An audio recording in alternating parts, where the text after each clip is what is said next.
Ndomondi joins me now, and you've certainly been really at the heartbeat of this topic in your coverage of the extensive coast region. What have you discovered? Well, and I've discovered that it's a bit of a cancer, a malignant cancer here in coast region, because what the people are saying is that ever since pre-independence, when the colonialists took over the land and handed over as crown land to the government, the distribution or the redistribution thereof wasn't something that they agree with. And up to this point, there are very few Kenyans or few individuals who own hundreds of thousands of acres of land, and then there's hundreds of thousands of people who are landless, and they feel that the political class has so far been offering just lip service and using that matter to gain political mileage. So is there a solution? How can the coast people really resolve this issue? And it is a ticking time bomb that, if not resolved soon, might lead to other issues, as we have seen the trace of it in Tana Delta. Here's a look at the perspective from Mombasa and the environs. At the mention of the word land, this is most likely the image that strikes the memory of a coastal native. Thousands of people live in homes where the possibility of a brutal eviction hangs over them like the sword of Damocles. The desperate efforts to protect themselves and their property almost always ends up in tears, with victims arrested, landless and homeless. But as the injustice persists, so does the clamor for redemption. Ndio maana mtatulaumu kwamba pengine wao kuna mavuguvugu ya namna gani, lakini haki haitendewi. Hatuwezi kunyanyaswa kama watoto wa shule. Sisi tumekomaa, tuna akili zetu timamu, kwa hivyo tuko hapa kwa mambo ya ardhi peke yake. Over 100,000 parcels in the coast are registered as squatters, but the actual number could be much higher, since all 6 counties of the coast region, namely Taita Taveta, Tana River, Kilifi, Kwale, Lamu and Mombasa, all have warring squatter versus landowner cases. Some of the most memorable tussles with squatters have involved the Kenyatta family and Basil Criticos in Taita Taveta, the Mazrui Trust in Takaungu, Kilifi, and Evanson Waitiki in Likoni, Mombasa, to name but a few. Only last week, Public Health Minister Beth Mugo, a cousin to Jubilee presidential candidate Uhuru Kenyatta, admitted that the Kenyattas own chunks of land in Coast Province, but she also claimed that some of the land has been donated to squatters. Tunajua Uhuru kwa kupenda kwake na familia yake walipeana ardhi kule Taita Taveta. Waligawa yale wakapeana. Kwa hivyo ni watu wana utu. Na ikifika wakati kuwe na sheria, hati ndiye njia tutapitia, familia ya Uhuru wako tayari kufuata sheria. Siasa ambao wana mashamba makubwa hapa wanatuambia kwamba watatatua utaratibu huo, na kama wangelikuwa na nia kama hiyo kutoka hapo, si kabla hiyo election wangefanya utaratibu, yale mashamba yao walikuwa nayo wakagawana, ndio tukawa na ari ya kuwa tukiwapigia kura watakuwa watu wazuri. Lakini sasa mashamba wanayo, na wanasema wakipatiwa habari ya mashamba, wakipatiwa time kuwa elected, alafu mashamba pengine watapigania. Sasa hizo huwa tunaita, nafikiri, kama propaganda ambazo tunadanganywa, alafu baadaye mambo haya yasiwe. The biggest concern is the inability of previous governments to find lasting solutions to the land question. They're also questioning why the rich and mighty always appear to win the ownership war, including issuance of title deeds. Sehemu kubwa ya hii ardhi ina watu binafsi kushinda wale wenyeji ambao wako pale. Hiyo ndio kitu ambacho kinaleta uchungu.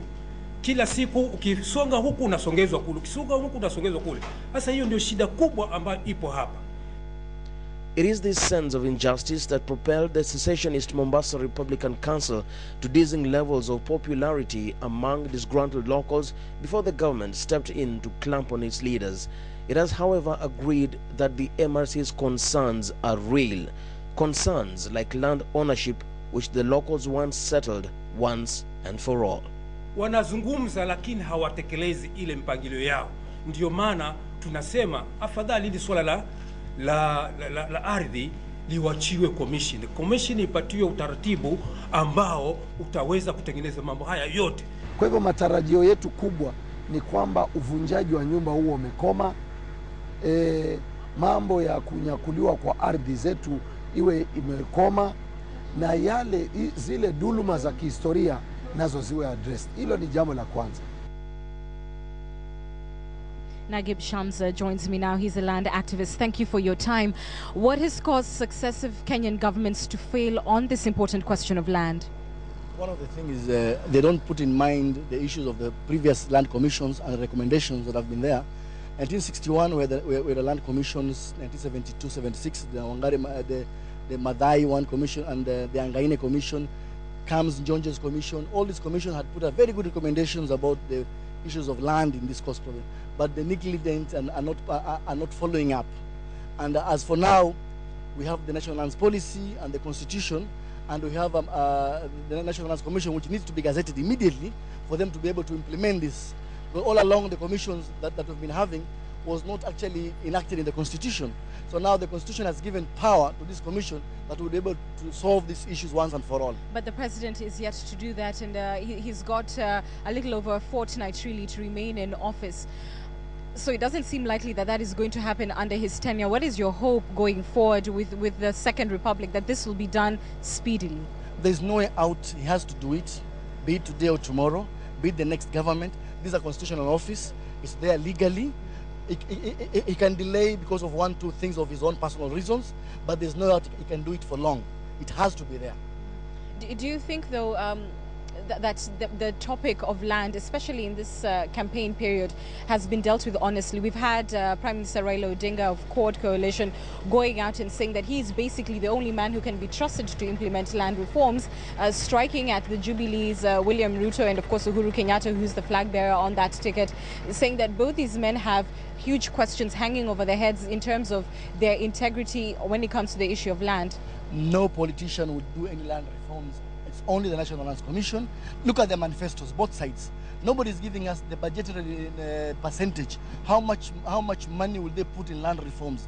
In land reforms, we need funds, we need management, we need people who are expert in those things for them to implement as per the Constitution. None of them is an expert. None of them is affected personally, family-wise, on the issues of land. So they're using this as a campaign tool for people to vote for them in or out, whatever the manner they will take it up.